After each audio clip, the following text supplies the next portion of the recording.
기도하겠습니다. 하나님 아버지, 새날을 주셔서 감사드립니다. 이 하루도 주의 뜻을 분별하고 주의 뜻을 이루는 하루가 되게 하여 주옵소서. 헛된 우리의 욕망을 따라 살지 않게 하시고 영원한 말씀을 따라 살아갈 수 있도록 성령의 충만함을 허락하옵소서.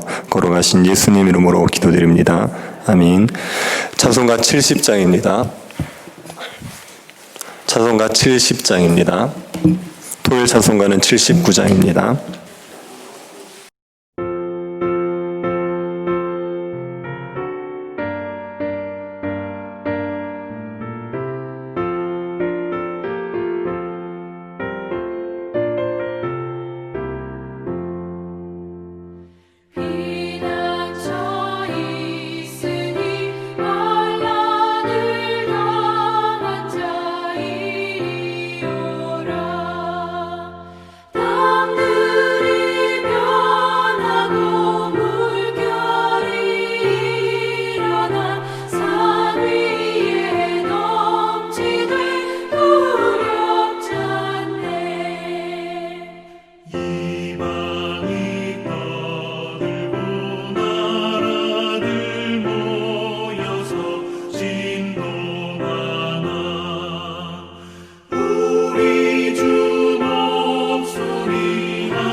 사무엘상 19장입니다. 사무엘상 19장 1절부터 7절까지 교도하도록 하겠습니다. 19장 전체가 본문인데 1절부터 7절까지만 교도하도록 하겠습니다. 찾으셨으면 교도하겠습니다.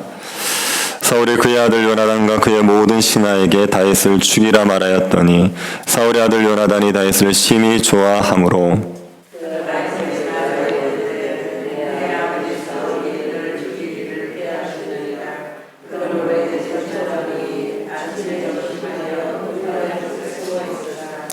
내가 나가서 내가 있는 들에서 내 아버지 곁에 서서 내 일을 내 아버지와 말하다가 무엇을 보면 내게 알려주리라 하고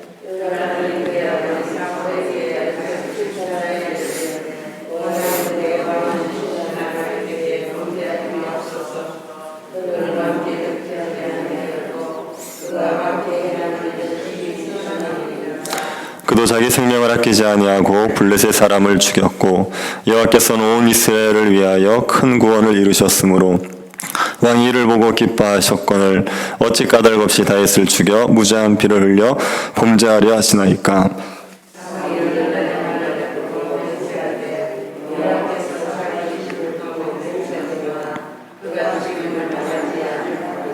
같이 보겠습니다. 요나단이 다윗을 불러 그 모든 일을 그에게 알리고 요나단이 그를 사울에게로 인도하니 그가 사울 앞에 전과 같이 있었더라. 아멘. 막강한 권력을 가진 사람이 우리를 해하려고 한다면 그 고통은 이루 말할 수가 없습니다. 죽음에 대한 공포로 인하여서 살 소망을 잃어버리게 될 것입니다. 그런데 신자들에게는 이런 때에 돕는 손길이 있기 마련입니다.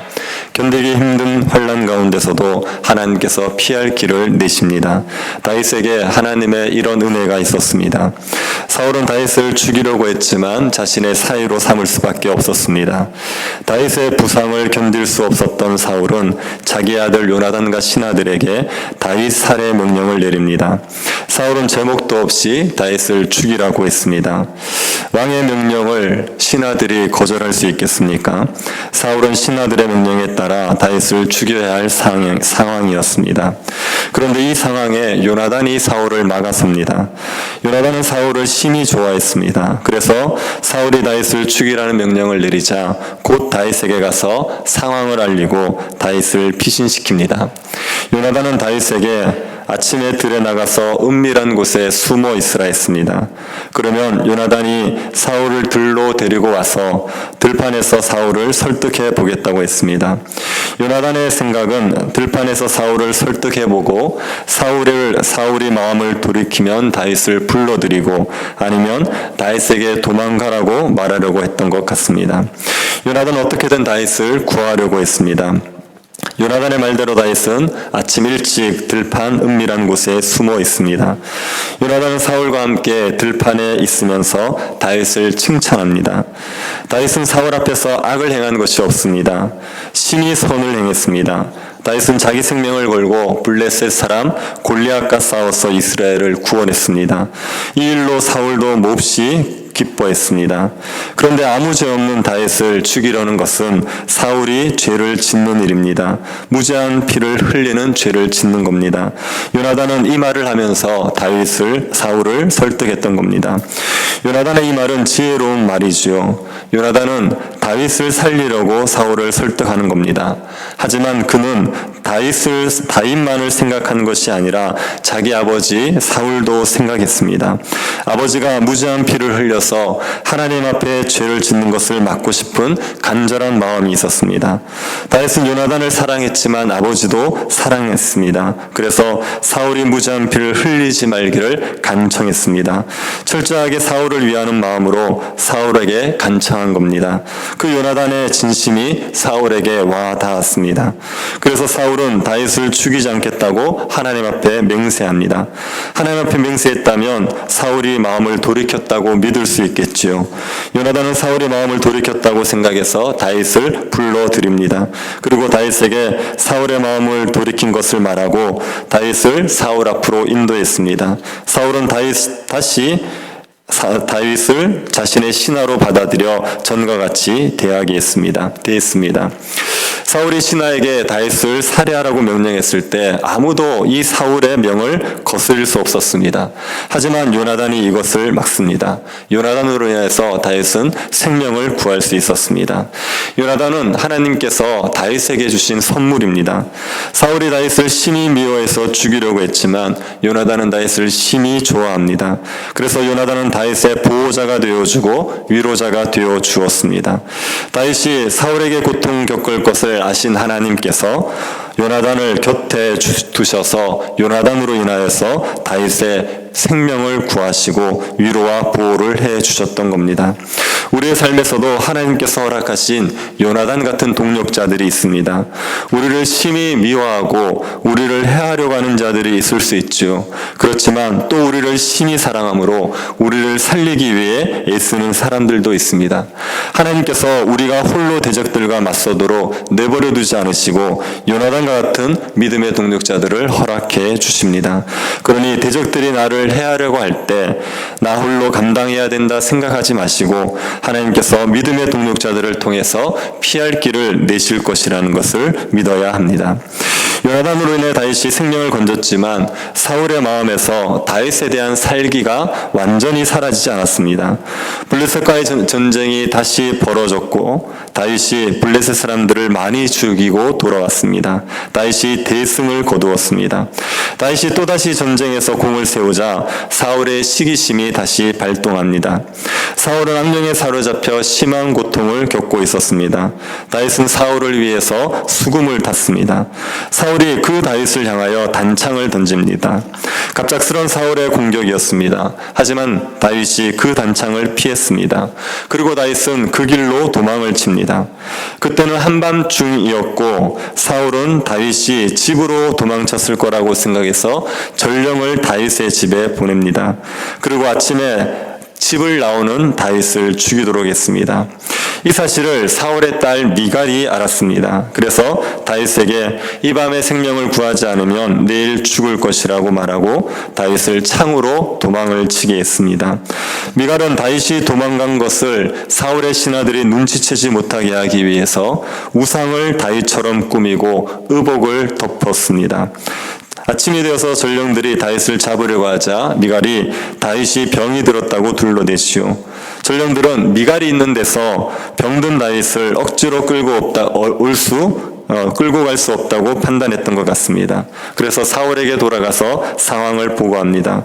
사울은 다시 전령을 보내어 다윗이 병들었는지 보고 다윗이 병들었다면 침상채로 끌고 오게 했습니다. 그러면 자신이 다윗을 죽이겠다는 겁니다. 사울의 명을 받은 전령들이 다윗의 집에 들어가 보니 다윗은 없었고 사람 모양으로 꾸민 우상만 있었습니다. 사울은 미갈이 자신을 속인 줄 알고 미갈을 불러서 질책을 하시오. 넌 어찌하여 이처럼 나를 속여 내 대적을 놓아 피하겠느냐. 그러자 미갈은 사울에게 거짓말을 합니다. 다윗이 자신을 죽이려고 위협해서 어쩔 수 없이 다윗을 도피하겠다 말합니다. 미갈이 그럴듯하게 둘러대었기 때문에 사울은 더 이상 미갈을 질책할 수가 없었습니다. 다윗은 또다시 죽을 위기를 넘겼습니다. 이번에는 사울의 딸 미갈을 통해서 구원을 받았습니다. 미갈은 아버지의 편을 들지 않고 다윗의 편을 들었습니다. 미갈 또한 하나님께서 다윗을 보호하기 위해서 붙여주신 사람입니다. 하나님께서 사울의 악을 막을 수 있는 사람들을 다윗 곁에 두셨습니다. 요나단과 미갈은 사울의 자녀로서 사울의 악을 막을 수 있는 사람들이죠. 이런 사람들을 다윗 곁에 두심으로 하나님께서 다윗을 보호하셨습니다. 미갈의 도움으로 사울을 피한 다윗은 사무엘에 있는 라마 나요스로 갔습니다. 사무엘은 다윗을 기름 부은 선지자 아닙니까? 다윗은 마땅히 피할 곳이 없어서 사울이 있는 라마 나요스로 갔습니다. 이 사실을 사울이 전해 듣습니다. 그러자 사울이 다윗을 잡으려고 전령들을 보냈습니다. 사울이 보낸 전령은 그 누구도 막을 수가 없습니다. 요나단이나 미갈이 다윗을 도울 수 있는 상황이 아닙니다. 사무엘이라도 사울의 전령을 마음대로 막을 수는 없습니다. 그런데 이때 하나님의 영이 사울의 전령에게 임합니다. 선지자 무리가 예언하는 것과 사무엘이 그들의 수령으로 선 것을 볼 때에 하나님의 영이 사울의 전령들에게 임하지요. 그러자 전령들이 예언을 했습니다. 그리고 이들은 다윗을 잡을 생각을 하지 않고 그냥 돌아갑니다. 사울이 다른 전령들을 보냈습니다. 이 전령들에게도 성령이 임했습니다. 그래서 전령들이 또다시 돌아갔습니다. 사울이 세 번째 전령을 보냈습니다. 이 전령들도 성령의 임함을 받고 예언을 합니다. 보내는 전령마다 성령의 임재로 예언을 하면서 빈손으로 돌아오자 급기야 사울이 직접 나서는 겁니다. 사울은 다윗을 죽이겠다는 살기를 가지고 다윗에게 갔습니다. 하지만 하나님의 영이 사울에게도 임합니다. 그래서 사울이 황홀경에 사로잡혀서 사무엘 앞에서 옷을 벗고 하루 밤낮을 예언을 했습니다. 다윗은 꼼짝없이 사울에게 잡힐 상황이었습니다. 아무도 사울을 막을 수가 없었습니다. 이때 성령께서 역사하셔서 사울을 막으십니다. 성령이 임함으로 사울이 예언을 했습니다. 예언이라는 것은 하나님의 말씀을 전하는 거죠. 하나님의 말씀이 마음에 가득해서 그것을 말하게 되는 게 예언입니다. 하나님의 말씀이 가득한 사람이 마음에 살기를 품고 있을 수는 없습니다. 마음에 하나님의 말씀이 가득하면 살기가 풀어지게 마련입니다. 성령께서 그 사울에게 역사하셔서 살기를 풀어내시고 다윗을 구원해 주셨던 겁니다. 하나님께서 다윗을 사울에게서 보호하셨습니다. 사람들을 통해서 보호하셨고 보호할 사람이 없으면 하나님께서 직접 역사하셔서 보호하셨습니다. 다윗은 하나님의 보호하심으로 인하여서 사울의 칼날을 피할 수가 있었습니다. 우리가 이 하나님의 보호하심을 믿어야 합니다. 신자가 신자답게 살아가자고 할 때 대적들이 반드시 있게 마련입니다. 교회가 교회다워지고자 할 때도 대적들이 있습니다. 신자와 교회의 대적들은 막강한 힘을 가지고 있습니다. 그럴 때 우리는 대적들보다 더 강하신 하나님이 우리를 보호하실 것을 믿어야 됩니다. 우리를 사랑하는 사람들을 통해서 혹은 성령께서 대적들의 마음을 녹이셔서 우리를 보호하실 것을 믿고 두려워하지 말아야 됩니다. 대적들을 두려워하는 것은 하나님을 믿지 못하기 때문입니다. 다윗을 보호하신 하나님께서 나도 보호하실 것을 믿지 못하는 겁니다. 우리를 사랑하셔서 우리를 보호하신 하나님께서 우리를 능히 지키실 것을 믿고 대적들을 두려워하지 말고 믿음의 길을 걸어가는 주의 백성들이 될 수 있기를 바랍니다. 하나님 아버지, 우리의 산성과 피난처 되어주심을 감사드립니다. 우리를 해하려 하는 자들이 있어도 하나님께서 우리를 도우실 줄을 믿고 피할 길을 주실 것을 믿게 하여 주옵소서. 대적들을 두려워하지 말고 하나님을 신뢰함으로 주의 일에 힘쓰게 하여 주옵소서. 걸어가신 예수님 이름으로 기도드립니다. 하늘에 계신 우리 아버지여, 이름이 거룩히 여김을 받으시오며 나라의 임하옵시며 뜻이 하늘에서 이룬 것 같이 땅에서도 이루어지이다. 오늘날 우리에게 일용할 양식을 주옵시고 우리가 우리에게 죄 지은 자를 사하여 준 것 같이 우리 죄를 사하여 주옵시고 우리를 시험에 들게 하지 마옵시고 다만 악에서 구하옵소서. 대개 나라와 권세와 영광이 아버지께 영원히 있사옵나이다. 아멘. 교회가 11월 달에 성례식을 준비하고 있습니다. 은혜를 베풀어 주시기를 기도해 주시고 오바웅 장로님 손자 오규선 학생을 위해서 골수 이식 수술이 잘 될 수 있도록 은혜 베풀어 주시기를 기도해 주십시오. 수험생들을 위해서 기도해 주시고 개인적으로 기도하시기 바랍니다.